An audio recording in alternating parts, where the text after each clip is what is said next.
Today I wanted to show just a quick video of how to clean the screen in your water inlet valve. A few months ago I was having issues with the dishwasher not properly filling with water, and turned out to be debris in the filter for the inlet valve. Anyway, this is not very hard at all. First you got to remove the kick panel, which I've already taken the screws out of. So here, remove that. And then of course, here's your inlet valve right there. Alrighty, so there are some security Torx screws in it, 4 of them. If you can't reach those without removing your water line, you'll have to do that first. But in my case here, I think I can get to this without removing the water line. Now, the first thing that you want to do is turn off the power. I've got the power turned off at the breaker, and also turn off the water. You're gonna get all wet. Okay, so I want to remove these 4 security Torx screws, and I'm gonna put a rag under here because it's gonna drip a little bit of water that's in the line.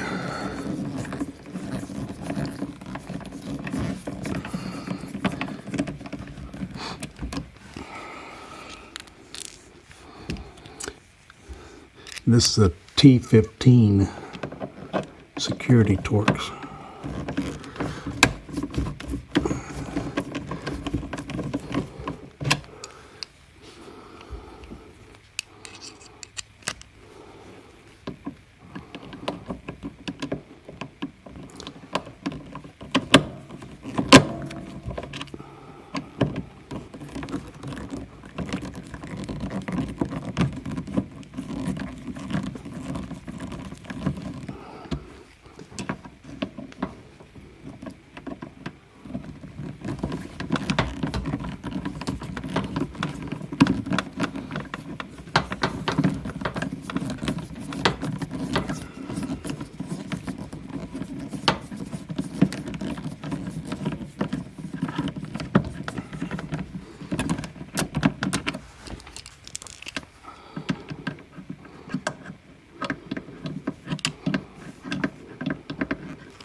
Now I'm removing these while I still have the valve attached.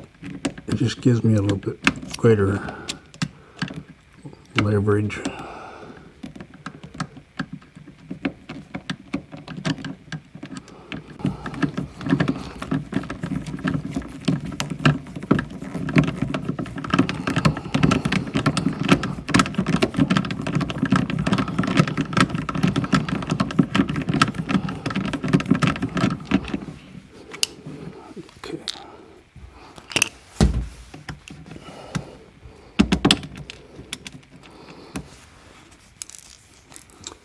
Okay, now I'm going to take a T20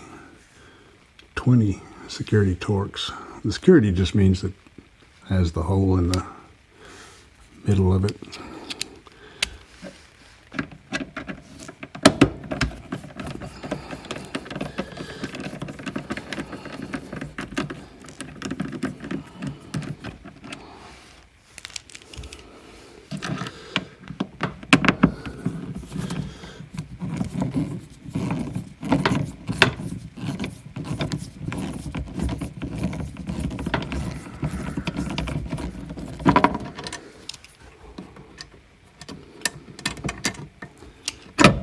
Okay, now what I'm trying to get to is that screen right here.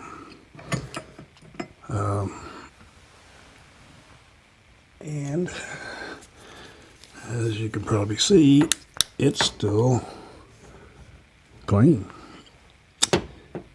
I'm going to show you how I get that screen out of there. Screw it up with a pair of pliers.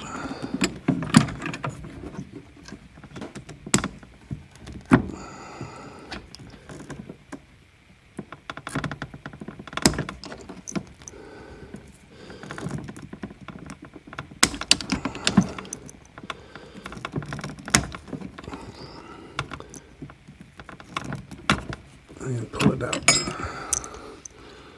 Okay. It's got just a little bit of trash on it. Not bad at all. So I'm gonna wash that off. Okay, back. Got this thing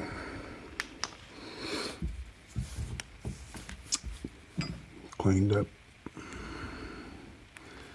That's all it is. If you were going to wash it, you wash from the inside out. If you use an air compressor, that works too. Again, inside out works the best.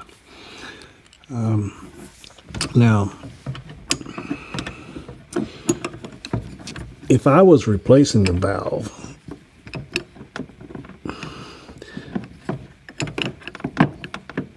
I would just be pulling it on out, and I don't know if you can see those connectors up in there, those two wires. That's all that you have to remove. And then there's a ground on this flange. Make sure you put that back on. Okay, so stick this thing back in here.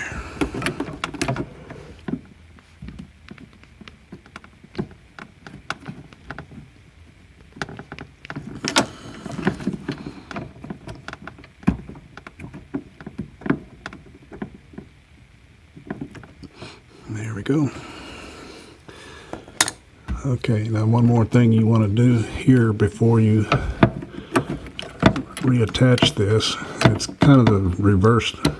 I'm going to attach the flange to the valve first, and then attach the flange to the dishwasher. But one of the things you want to do before you do that is flush the line, because it may have some debris in it, and it'll just go right back in your valve. So I'm just going to get a dish and put under here, run a little bit of water in it, but I'm going to remove my camera because I don't want to mess that up. Okay, I've got it all back together now, all screws in, and one final thing you want to check. I've got the water back on. You want to make sure that you don't have any leaks, because that valve is just sealed with that O-ring. Here's the valve that goes in there.